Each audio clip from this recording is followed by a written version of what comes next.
Hi guys, welcome back to my channel. It's Ayana here. I am an indie author slash vlogger, and today's video is gonna be a fun one. I've done something like this before, so this is just kind of a updated version, but let's get on to it.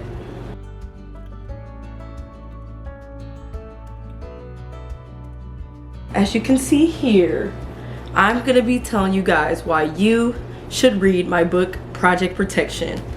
Project Protection here. I have it physically with me also for quote time. Anyway, let's get on to it. This is the first book.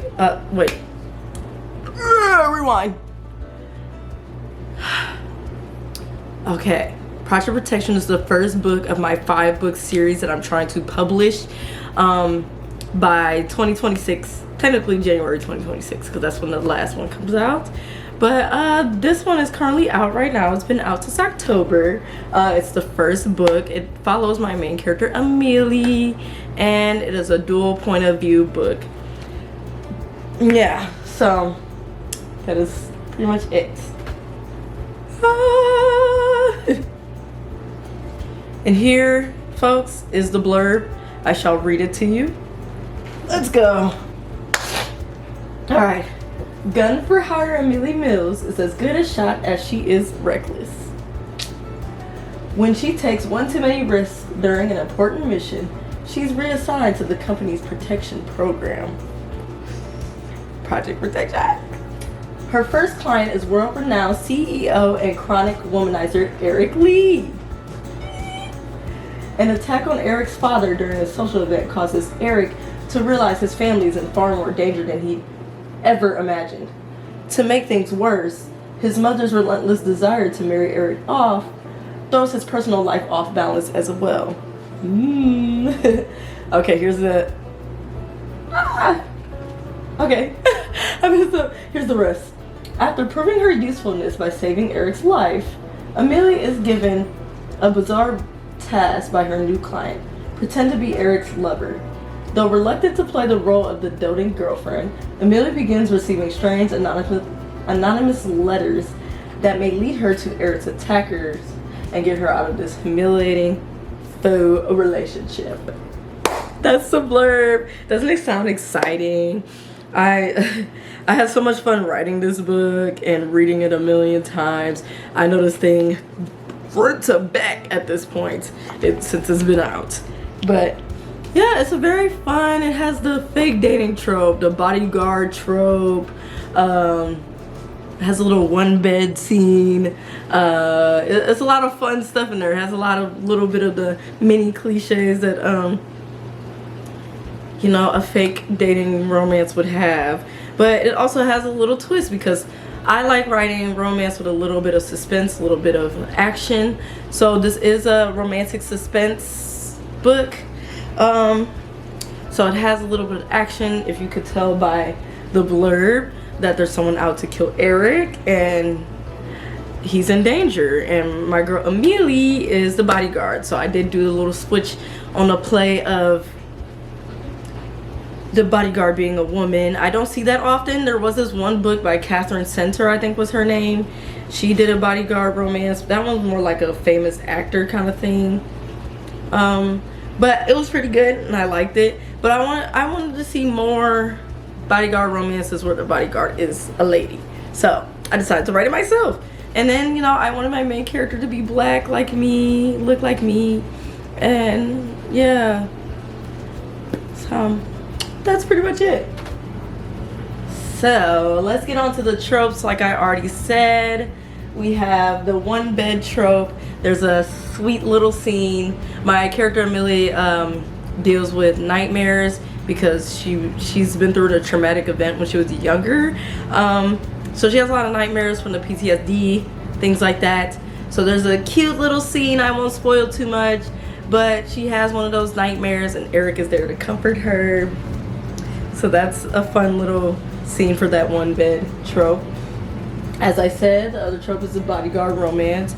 The bodyguard is the female MC, Amelie. she's not usually a bodyguard, as it says in the blurb, that she's a gun for hire. A mercenary is what it's called in my universe, in my book world. So she's technically kind of like a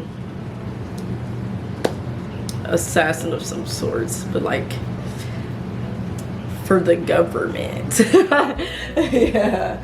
And then the next trope, fake dating. Like I said, they fake date because Eric's mom is trying to marry him off because he's 25 and he's the only child, and his father is a CEO of a huge company.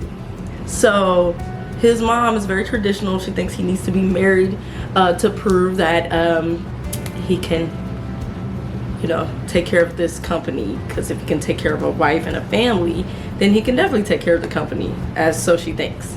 So Eric, you know, proposes the idea of fake dating with Amelie, since they have to be inseparable the whole time, since she's a bodyguard, just so his mom can be pleased and he doesn't have to go on those stupid blind dates that he has to go on in the beginning of the book. The last trope is golden retriever black cat. I know some people have said the golden retriever trope is when the dude is dumb. It is not like that. Eric is very smart, but Eric is our golden retriever in this thing. The reason why it's golden retriever is because he's very friendly. Everybody likes him. He's open. He doesn't necessarily have many secrets. He's just a good happy guy. So he tends to just be relatively happy most of the time, kind of like a golden retriever. And then the black cat is for Amelie because she is a little pessimistic. She kind of sees everything with a grain of salt kind of thing. And she's like a lot more mellow. She doesn't talk to very many people. And yeah, so those are the tropes. So if we'll go any faster, this is quotes time, and this is the last segment. So I'm gonna read you guys some quotes. Okay, I want to read the part. It's not a quote, but it's a section. I want to read a section to you when Amelie and Eric have their meet cute before their actual meeting. So here it goes. Okay. I keep a steady pace as I walk past a crowded hotel entrance.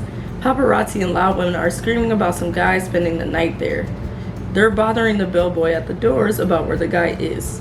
I pay no attention to what they're doing and try to move past. I can easily get worked up when there's so many people and they're so loud. I have to leave as quickly as possible. Then, I bump into someone causing me to fall on my butt.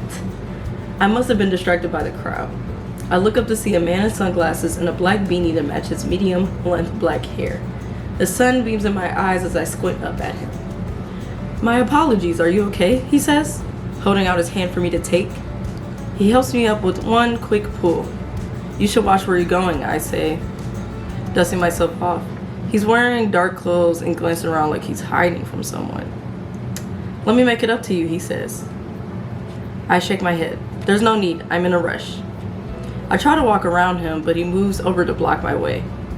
"At least take my card in case you change your mind." He holds out a business card. It's nothing spectacular. Just has a giant font that spells out Eric Lee.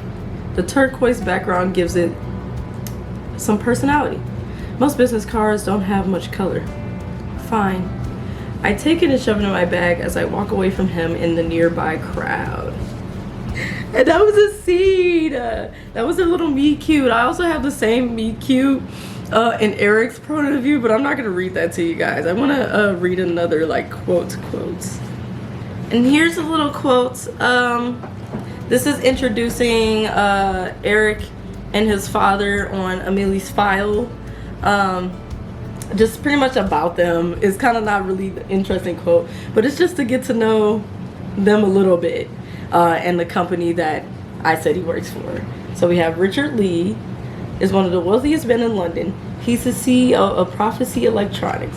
His son, Eric Lee, works for his father as the COO, soon to be CEO. He's well known in the business due to his friendly demeanor and good looks. So yeah, Eric is very popular with the ladies. That's pretty much a point. If you read the book, you'll know. Because Cassidy, which is Amelie's best friend, mentions that when Amelie is announced to be working for him. And it's really funny, but yeah, he's just a popular playboy guy. That's kind of why his mom wants to set him up to get married, because he just is messing around and not being focused on work only. So, okay, I have two. One is a banter between them, and one is just a quote that I really like to use to promote this book. But, okay. Here we go. This is a scene after a blind date, I guess. So, Amelie, oh, this is in Eric's point of view, just so you know. Okay. Amelie rolls her eyes and leans against the nearest wall. You don't enjoy the attention? You know, a lot of women would kill to go on a date with you. Amelie's tone is teasing. I smirk. Would you kill to date me?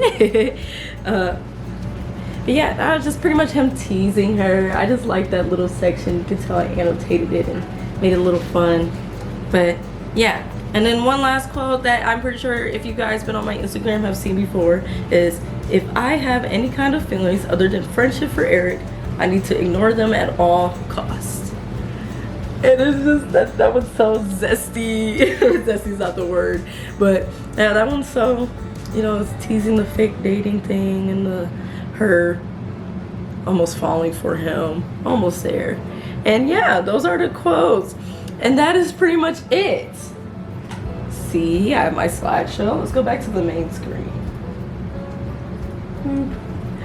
Yeah, that is pretty much all I have to tell you guys of why you should read Project Protection by me. Another fun thing is that this is dual point of view, if you couldn't tell from how I explained it. So it is in Eric's point of view and Amelie's, which is fun. I do like the dual point of view when it comes to romance, because I like to see what the guy is thinking and you know, how he falls in love. And it's just so many interesting things that happens to Eric in this book that he had to have his own point of view. So that is what started the trend of it being dual point of view for my series. But another reason you should read it is because it's the first book of a 5-book romance series that has a similar premise, where it's like a romance with a little bit of suspense, and it's so exciting. It's like all the other books have a little bodyguard, assassin, or some type of looming danger that adds on to the romantic aspect. But another good thing about this series and this book specifically is that they are technically standalone series, because you don't have to read the next books, or you don't have to read this book to read the next book. And like, it pretty much goes like you don't have to read the other books in the series to get a full story, you know what I mean? Because it's a different couple each book. But the exciting thing about the series, if you continue on and you love Eric and Amelie, is that there's hints of their future and what they, you know, go through in their romance and their life continuing. Like for instance, there is a scene, there's a scene that mentions in book 2 of Amelie and Eric getting engaged.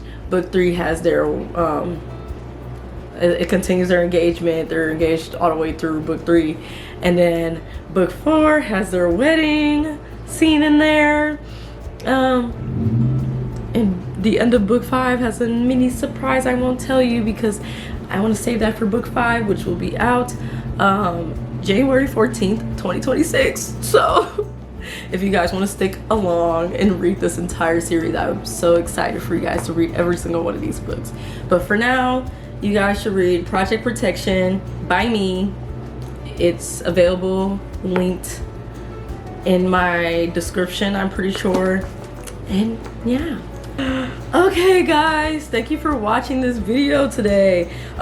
If you stuck all the way to the end, thank you so much. I'm so glad you're still here. If you liked this video, please subscribe to my channel. I have more bookish videos talking about my books or books that I'm reading and so on. And I just have this whole encompassing journey of me becoming, you know, finishing this whole series and being an indie author in general. So it's all exciting, and I would love for you guys to follow me along with it.